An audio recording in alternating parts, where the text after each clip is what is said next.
मैं डॉक्टर भामा अग्रवाल राजीव गांधी राजकीय महिला महाविद्यालय भिवानी की ओर से हिंदी की इस कक्षा में आप सबका स्वागत करती हूँ, अभिनंदन करती हूँ।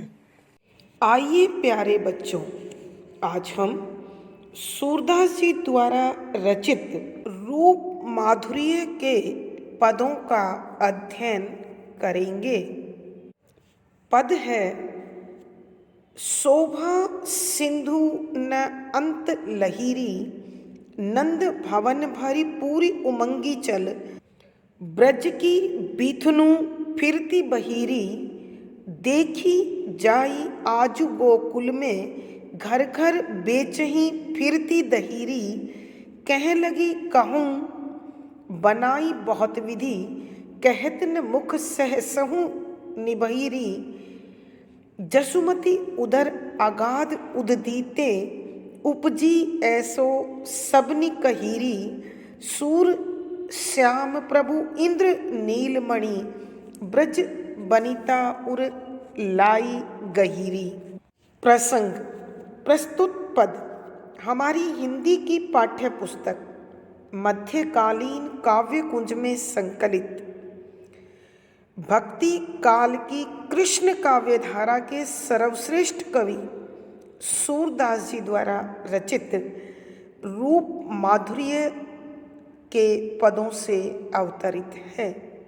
संदर्भ: यहाँ जब गोकुल में नंद बाबा के घर श्री कृष्ण के जन्म का उत्सव मनाया जा रहा था और उसके जन्म के बाद नंद बाबा को बधाई देने गोपियाँ जाती हैं, तो बालक शिशु को देखकर मोहित हो जाती हैं, आश्चर्यचकित हो जाती हैं और उसके सौंदर्य से इतनी अधिक प्रभावित होती हैं कि वो एक दूसरे से उसका वर्णन किए बिना नहीं रह सकती। यहाँ एक गोपी अपनी सखी को श्री कृष्ण की सुंदरता का वर्णन करते हुए कहती है। व्याख्या: बच्चों, व्याख्या में शब्दों के अर्थ पंक्ति के साथ: शोभा सुंदरता, सिंधु सागर समुद्र, न नहीं अंत समापन अर्थात सीमा, लही ग्रहण करना, री हे सखी। सूरदास जी कहते हैं, एक गोपी अपनी सखी से श्री कृष्ण की सुंदरता का वर्णन करते हुए कहने लगी कि हे सखी, आज श्री कृष्ण की सुंदरता को देखा तो ऐसा महसूस हो रहा था कि मानो वो सुंदरता के ऐसे सागर हों जिसकी कोई सीमा न हो, अर्थात श्री कृष्ण अत्यंत सुंदर हैं। उनकी सुंदरता किस प्रकार की है? सखी देखिए क्या कहती है। नंद बाबा का भवन महल भरी भरकर पूरी तरह से उमंगी उमड़कर चल पड़ा है। ब्रज की बीथनु गलियां फिरती घूमती हुई बह रहा री हे सखी। हे सखी, श्री कृष्ण की सुंदरता का जो समुद्र है वो इतना अधिक है जो नंद बाबा के घर को पूरी तरह भरने के बाद वह उमड़कर ब्रज की गलियों में बहता हुआ यहाँ वहाँ घूम रहा है, अर्थात पूरा ब्रज श्री कृष्ण की सुंदरता से अत्यधिक सौंदर्यमयी हो गया है, सुंदर लगने लगा है। अब गोपी कहती है कि मैंने कब देखा उसको, देखी देख कर आई हूँ, जाई जाकर, आजू आज, गोकुल गोकुल में, घर घर, एक घर से दूसरे घर, बेचही बेचती हुई फिरती घूम रही थी, दहीरी दही को हे सखी से।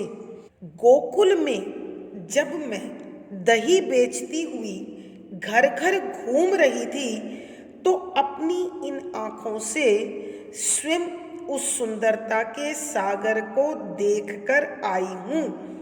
अर्थात गोपी अपनी बात को पूर्ण प्रामाणिकता के साथ आँखों से देखी और कानों से सुनी बात को प्राय लोग सच्ची मानते हैं। इसीलिए गोपी अपनी बात पर बल देने के लिए कह रही है कि मैंने आज स्वयं श्री कृष्ण की उस सुंदरता को गोकुल में जाकर देखा है, जब मैं एक घर से दूसरे घर दही बेच रही थी। कह लगी कहूँ बनाई बहुत विधि, कहत न मुख सहसहूँ निभैरी। कह कहाँ लगी तक, कहूँ बताऊँ, बनाई बनाकर, बहुत अनेक विधि तरीके से, कहत कहते हुए, न नहीं मुख मुँह, सहसहु हजारों, निभई निभता है या सकता है, ताकत की बात है। री हे सखी, हे मेरी प्यारी सखी, मैं श्री कृष्ण की उस सुंदरता का वर्णन अनेक प्रकार से कर चुकी हूँ, बता चुकी हूँ, मगर फिर भी मेरे मन को तसल्ली नहीं है। कहाँ तक और किस तरीके से आपको उस सुंदरता का वर्णन करूं, क्योंकि वह तो हजारों मुख मिलकर भी उसका गुणगान नहीं कर सकते। अर्थात श्री कृष्ण इतने अधिक सुंदर हैं कि अगर हजारों मुख भिन्न भिन्न तरीके से उस सुंदरता का वर्णन करने लगे तो भी सुंदरता का कोई न कोई भाग अवश्य छूट जाएगा। जसुमती उदर अगाध उददीते, उपजी ऐसौ सबने कहीरी। सखी कहती है कि हे सखी सुनो, जसुमती माता यशोदा, उदर पेट, अगाध विशाल, उददी समुद्र, ते से उपजी पैदा हुई है, ऐसा इस प्रकार का सबनी, सब लोगों ने, गोकुल के ग्वाल बाल स्त्रियां आदि सबने कहीरी मुझे बताया है कि हे सखी, वहाँ गोकुल में सबने मुझे यह बताया है कि यह श्री कृष्ण माता यशोदा के विशाल समुद्र जैसी कोख से उत्पन्न हुए हैं। अर्थात श्री कृष्ण ने जन्म लेकर माता यशोदा की कोख का भी, गर्भ का भी सौंदर्य बढ़ा दिया है। सूर श्याम प्रभु इंद्र नीलमणि, ब्रज बनिता उर लाई गहीरी। सूरदास जी कहते हैं, श्याम प्रभु कि मेरे प्रभु श्री कृष्ण इंद्र नील मणि की, इंद्र की नील मणि के समान, बालक श्री कृष्ण का रंग नीला है, इसलिए कवि ने उसकी तुलना इंद्र की नील मणि से की है। ब्रज की वनिता स्त्रियां उर हृदय लाई लगा रही हैं, गही गोद में उठाकर। कि सूरदास जी कहते हैं कि मेरे प्रभु श्री कृष्ण का रंग और शरीर की चमक दोनों महाराज इंद्र की नील मणि के समान अत्यंत चमकदार और सुंदर हैं। इसलिए ब्रज की स्त्रियां बालक श्री कृष्ण को अपनी गोद में उठाकर अपने हृदय से लगा रही हैं। एक बार फिर बच्चों इसकी व्याख्या सुनिए।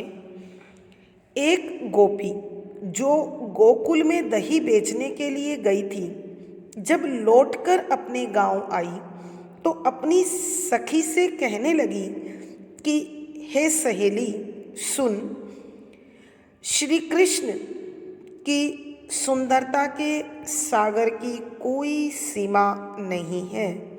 वह तो नंद बाबा के भवन को सौंदर्य से सुंदरता से भरकर अब उमड़कर ब्रिज की गलियों में बहता हुआ घूम रहा है।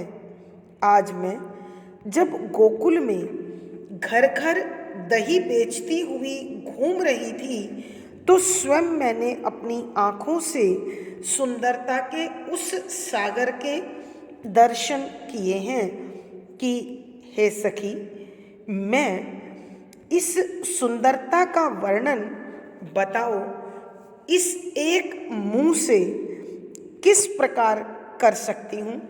मैंने अनेक प्रकार उसका वर्णन करने की कोशिश की है, मगर सुंदरता इतनी अधिक है जो मेरे बताने पर भी मुझे संतोष नहीं लेने देती है।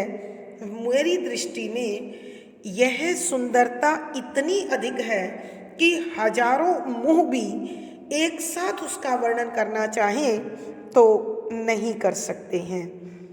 आज मैंने गोकुल में रहने वाले गोपियों और ग्वाल बालों के मुंह से यह सुना है कि माता यशोदा के उदर रूपी विशाल सागर से जिस बालक ने जन्म लिया है वह अद्भुत और अत्यंत सुंदर है। सूरदास जी कहते हैं कि मेरे प्रभु श्री कृष्ण तो महाराज इंद्र की नील मणि के समान नीली चमक लिए हुए अत्यधिक सुंदर हैं और ब्रिज की नारियां उन्हें अपनी गोद में उठाकर उसे अपने हृदय से लगा रही हैं। अर्थात सूरदास जी कहते हैं श्री कृष्ण को पाकर माता यशोदा, नंद बाबा, गोकुल के ग्वाल बाल और ब्रिज के नर नारी सब अत्यधिक प्रसन्न हैं और श्री कृष्ण के रंग में रंगे हुए हैं।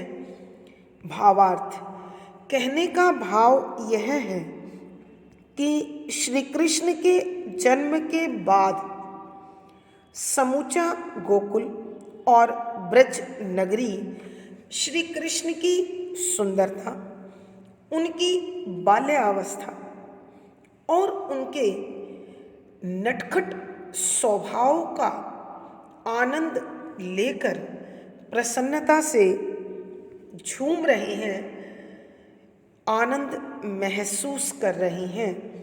विशेष इन पदों में श्री कृष्ण के जन्म के बाद चारों ओर जो आनंदमय वातावरण बना हुआ है उसका वर्णन कर रहे हैं।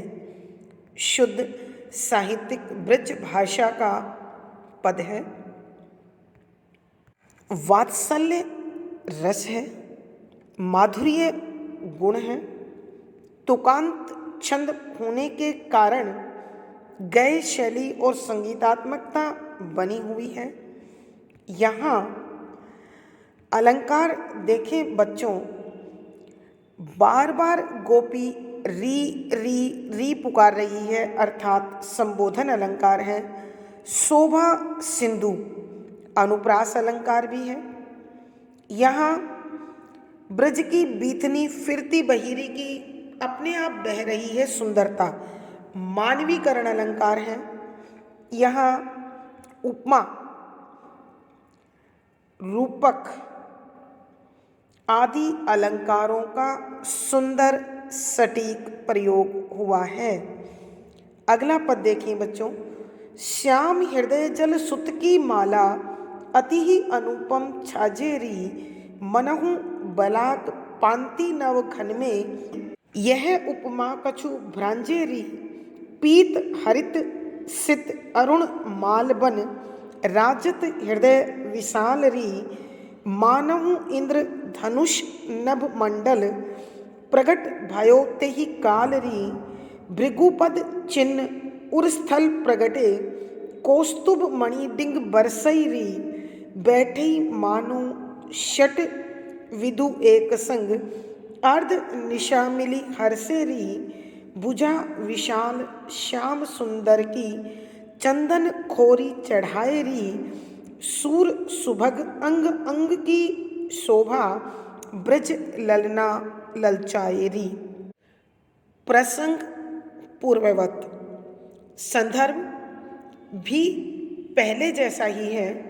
यहाँ गोपी श्री कृष्ण की सुंदरता का वर्णन अपनी सखी से कर रही है और सुंदरता का जो अद्भुत आनंद गोपी ने महसूस किया है, इस पद में उसे बताने की वो चेष्टा कर रही है। व्याख्या, श्याम श्री कृष्ण हृदय मन जल सुत अर्थात सच्चे मोती की माला माला अति ही अत्यधिक अनुपम जिसकी कोई उपमा न हो छाजई सुशोभित होना री हे सखी। गोपी कहने लगी कि हे सखी, बालक श्री कृष्ण ने अपने हृदय में या अपने हृदय पर सच्चे मोतियों की माला पहन रखी थी और वो इतनी अधिक सुंदर लग रही थी, इतनी अधिक आकर्षक लग रही थी, मानो वह सच्चे मोतियों की माला न होकर मनहु ऐसा प्रतीत होता है मानो बलाक बगुलों की पांति पंक्ति नव नया घन बादल में यह इस प्रकार की उपमा कछु कुछ भ्रांजई महसूस होना प्रतीत होना री हे सखी। हे सहेली, श्री कृष्ण के गले में सच्चे मोतियों की माला को देखकर ऐसा लगता है मानो किसी नए बने हुए बादल में बगुलों की पंक्तियां चल रही हों, ऐसा मुझे दिखाई दे रहा था, महसूस हो रहा था। प्यारे बच्चों, ध्यान दीजिए, श्री कृष्ण के शरीर का जो रंग है वो सांवलापन लिए हुए नीला है, इसीलिए उनका एक नाम घनश्याम भी है। तो श्री कृष्ण के शरीर को गोपी ने नव घन अर्थात नए बने हुए बादल से तथा सच्चे मोतियों की माला को बगुलों की पंक्ति के रूप में कहकर बताया है कि श्री कृष्ण के हृदय पर विराजित सच्चे मोतियों की वह माला ऐसी लग रही थी मानो नए बने हुए बादल में बगुलों की पंक्ति कहीं चली जा रही हो। पीत पीला, हरित हरा, सीत सफ़ेद, अरुण लाल, माल माला, वन वन के फूलों की अर्थात वैजंती माला, राजत सुशोभित, हृदय हृदय, मन विशाल बहुत बड़ा, री हे सखी कि हे सहेली, उनके विशाल हृदय पर पीले, हरे, सफ़ेद और लाल रंग के वन के फूलों वाली वैजंती माला सुशोभित हो रही थी, जिसे देखकर ऐसा लगता है मानो मानहु मानो इंद्र धनुष धनुष इंद्रधनुष अर्थात सतरंगा धनुष नभ आकाश मंडल प्रकट दिखाई भयो हो गया हो, तेहि उसी काल समय री हे सखी कि हे सखी, जब श्री कृष्ण के गले में मैंने विभिन्न रंग के वैजंती फूलों की माला देखी तो मुझे ऐसा लगा मानो उसी समय आकाश में इंद्र धनुष प्रकट हो गया हो। अर्थात श्री कृष्ण के सांवले सलोने शरीर पर विभिन्न रंग के वन के फूलों की माला इंद्रधनुष के समान आकर्षक लग रही थी, सुंदर लग रही थी। भृगु पद, महर्षि भृगु पद चरण चिन्ह निशान उरस्थल छाती प्रगटे दिखाई दिया। कौस्तुभ मणि डिंग पास बरस रही री हे सखी। प्यारे बच्चों, भृगु ऋषि के विषय में आपने सुन रखा होगा कि एक बार जब विष्णु भगवान योग निद्रा में लेटे हुए थे तो उसी समय महर्षि भृगु उनसे मिलने के लिए बैकुंठ पधारे, मगर विष्णु भगवान योग निद्रा में होने के कारण उनकी ओर नहीं देख पाए और भृगु ऋषि इस बात से अत्यधिक क्रोधित हो गए कि मैं बैकुंठ पधारा हूँ और विष्णु भगवान सो रहे हैं। अतः उन्होंने क्रोध में आकर उनकी छाती में अपने पांव से प्रहार किया और तभी से श्री कृष्ण की छाती पर भृगु के पांव का वो चिन्ह बना हुआ है।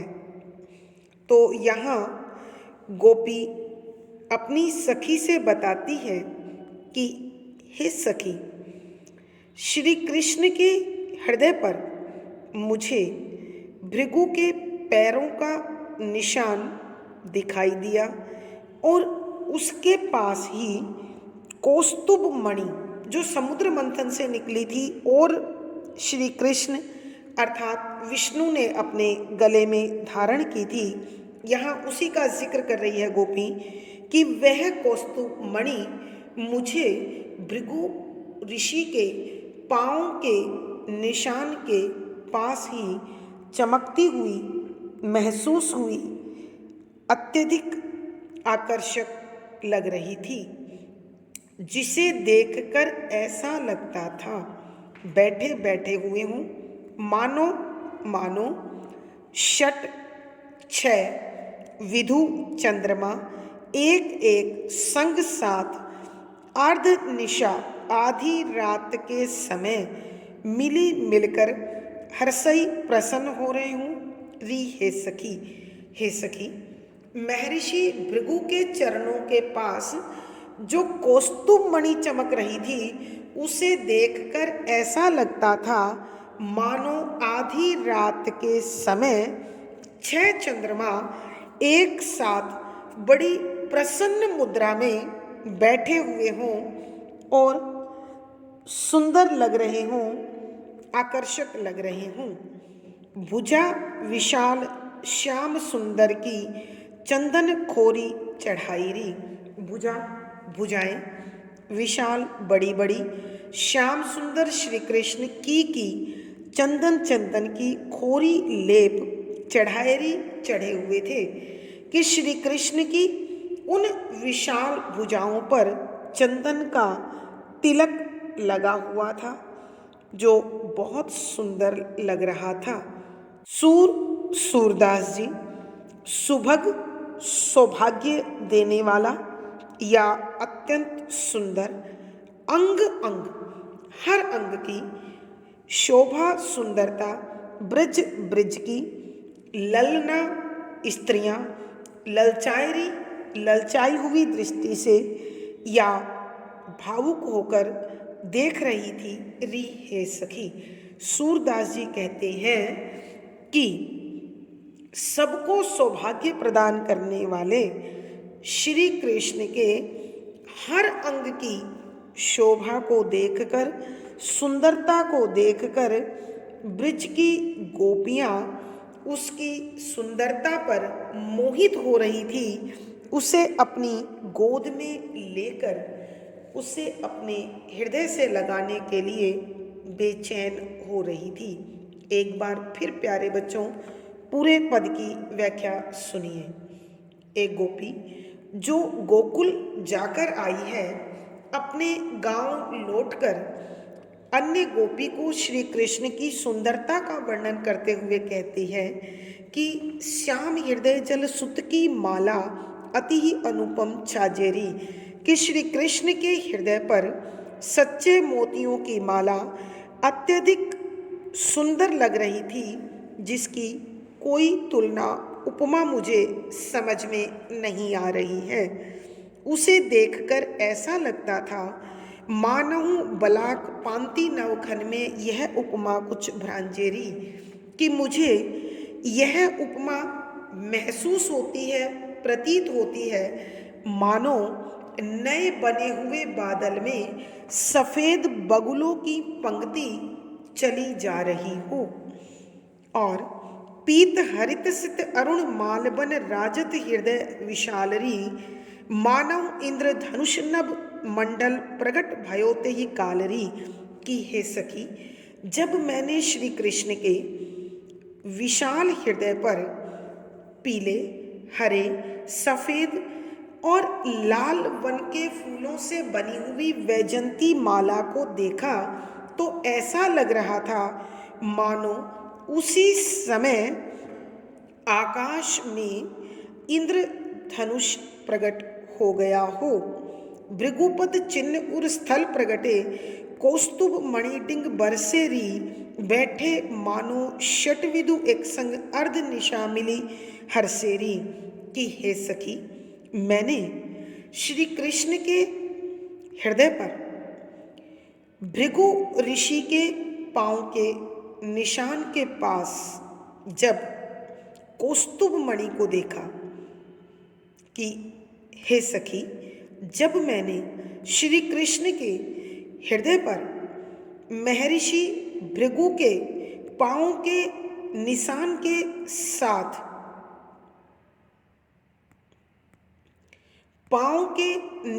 के साथ कौस्तुभ मणि को चमकते हुए देखा तो ऐसा लगा मानो आधी रात के समय 6 चंद्रमा एक साथ बड़ी प्रसन्न मुद्रा में बैठे हुए खुश हो रहे हों। भुज विशाल श्याम सुंदर की चंदन खोरी चढ़ाएरी, सूर सुभग अंग अंग की शोभा ब्रज ललना ललचाएरी। सूरदास जी कहते हैं, गोपी कहने लगी कि अत्यंत सौभाग्य देने वाले श्री कृष्ण के विशाल भुजाओं पर चंदन का लेप लगा हुआ था और उनके शरीर के प्रत्येक अंग की सुंदरता इतनी अधिक थी कि सारी ब्रज की नारियां उन्हें अपनी गोद में उठाकर हृदय से लगाने के लिए लालायित थी, मोहित हो रही थी, ललचा रही थी। भावार्थ, कहने का भाव यह है कि श्री कृष्ण का अद्भुत सौंदर्य गोपियों के लिए प्रसन्नता और खुशी का कारण बना हुआ था। सारा ब्रज और गोकुल प्रसन्नता में झूम रहा था। विशेष यहाँ सूरदास जी ने श्री कृष्ण के अत्यंत मनोरम रूप का और वेशभूषा का वर्णन किया है। शुद्ध साहित्यिक ब्रज भाषा का प्रयोग है, वात्सल्य रस है, माधुर्य गुण है, लक्षणा शब्द शक्ति है। तुकांत छंद होने के कारण पूरे पद में गेयता और संगीतात्मकता बनी हुई है। अब प्यारे बच्चों अलंकार देखें। अनुप्रास तो हर जगह है ही। री संबोधन अलंकार, मनहु मनहु मानो उत्प्रेक्षा अलंकार। यहाँ पीत हरित शीत अरुण उल्लेख अलंकार, बलाक पांति रूपक अलंकार, प्रगट भयो पदमैत्री अलंकार, अंग अंग पुनरुक्ति प्रकाश अलंकार, ललना ललचाए अनुप्रास अलंकार। तो प्यारे बच्चों, इस पद में री संबोधन, ललना ललचाए अनुप्रास, जलसुत उपमा, मनहु उत्प्रेक्षा, रूपक, पदमैत्री आदि अलंकारों का सुंदर सटीक प्रयोग हुआ है। प्यारे बच्चों, आज की कक्षा में बस इतना ही। अगली कक्षा में फिर मुलाकात होगी। आशा है आपको यह पद पढ़कर बड़ा आनंद भी आया होगा और सारा समझ में भी आ गया होगा। वीडियो को लाइक करें, शेयर करें और अपनी विषय वस्तु समय पर पाने के लिए चैनल सब्सक्राइब करें। पिछली वीडियो का लिंक आपको यहाँ प्राप्त हो जाएगा। आपका दिन और जीवन मंगलमय हो। इन्हीं शुभकामनाओं के साथ आभार, धन्यवाद।